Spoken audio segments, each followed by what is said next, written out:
Cette putain de planète grouille de parasites qui ont fait des choses plutôt dégueulasses dans leur vie.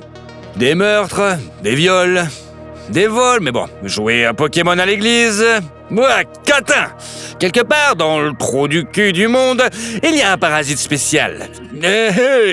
Qui a reçu le don de dessiner des dessins animés comme un attardé mental atteint de paralysie cérébrale. Et aujourd'hui, les gars, je vais vous raconter des incidents de mon enfance dont j'ai plutôt honte. Je vous l'avais dit, il est débile. Va te faire foutre, quoi!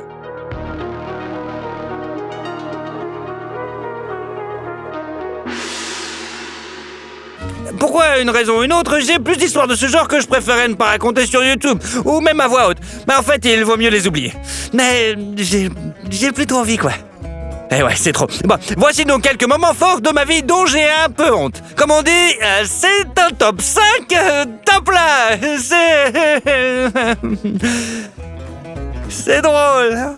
Quoi qu'il en soit, en 5e position, un cas provenant des années collège. Si vous n'avez jamais été au collège, bon, c'est une école où l'on étudie jusqu'à la 3e. Ensuite, on va au lycée, et voilà, on va jusqu'à la terminale, voilà. Si vous êtes très intelligent, jusqu'à 14 ans, et voilà, j'ai eu un professeur pour qui, à l'âge de 7-11 ans, était prêt à aller partout.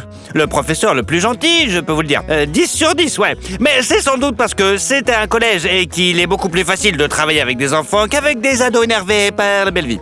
Quoi qu'il en soit, chaque fois que j'échouais à quelque chose, j'appelais, comme tout le monde l'a probablement fait au moins une fois, ma professeure Maman. Et en général, tout le monde riait. Mais bon, c'était constant et tellement fréquent que cela commençait à m'énerver un petit peu moi-même. Merde. 4e place. J'ai eu un cochon d'Inde une fois. Et moi, comme n'importe quel gamin, avec l'aide des promesses que je le nettoierais, que je le nourrirais, que je le promènerais, que je le laverais bien sûr, et ainsi de suite, et je me suis procuré un cochon. Et d'une manière ou d'une autre, j'ai fini par lui mettre une raclée plutôt que prévu. Et ça aurait pu aller, mais il s'avère que je suis terriblement allergique à cette petite crotte poilue. Et il n'y avait pas d'issue, en gros. Il fallait faire quelque chose immédiatement. Et si je pouvais revenir en arrière, je me donnerais un coup de pied dans la nuque pour que ce que j'ai fait, quoi, en fait.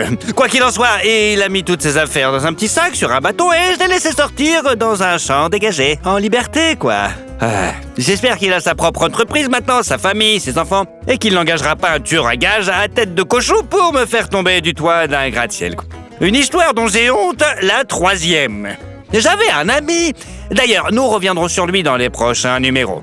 C'est le gars le plus costaud du quartier. Tout Monsieur Muscle 2 en 1 avec de la vitamine C et de la banane. Et moi, il me faisait ressembler à un clochard rongé par le cancer. Un jour, j'ai acheté un sweatshirt qui ressemblait à un clochard malade avec un cancer dessus, quoi. Un peu bizarre. Mais je l'aimais bien, quoi qu'il arrive. Quelques temps plus tard, j'ai senti un vide dans ma poche. Sur le plan financier, je veux dire. Et vous ne le croirez pas, mais quand j'ai vu mon sweatshirt sur mon copain, j'étais tellement déprimé. Et il est là, et moi, je suis là, et bien... Mais vous avez compris, quoi. Et j'ai échangé le sweat contre une boisson énergisante. Ouais, retour 2007, quoi.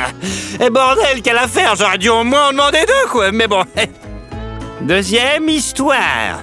Un peu plus âgé, mais toujours le même petit trou du cul. J'étais à une fête dans une entreprise où mon pote serait aussi avec sa copine. Pendant tout ce temps, je ne lui avais pas dit un mot. Et dès que j'ai eu un moment, il n'y avait plus qu'elle et moi dans la pièce. Elle s'est approchée de moi et m'a dit « Bonjour, je t'aime bien, tu sais, comment tu t'appelles ?»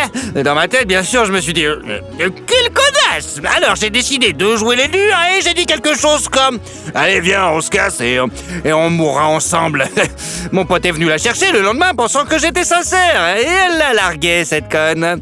Et ouais, mais mon Dieu, je ne connaissais même pas son nom. Première place... À l'époque, tout le monde a probablement eu un camarade de classe qui aimait bien. Mais tout le monde n'a pas eu la possibilité de montrer ses sentiments de la bonne manière. Certains offrent des fleurs, les courtisent ou les emmènent au cinéma. D'autres pissent dans leur bière. Putain de merde. Qu'est-ce qui ne va pas chez moi? Je ne sais pas ce qui m'a pris. Je suppose que je suis un petit bonhomme et que j'ai pensé qu'elle devrait me faire la cour, quoi, en fait. M'offrir des fleurs et m'emmener au cinéma. Bien sûr, elle ne l'a pas fait. Et voir les autres gars lui faire la cour me mettait hors de moi. Alors, j'ai pissé dans sa bière dès que j'ai pu. Et ouais, comme ça. Je veux dire, le département de la santé m'avait prévenu. Mais j'espérais quand même qu'un jour, on serait ensemble. Je veux dire, elle a un morceau de moi en elle.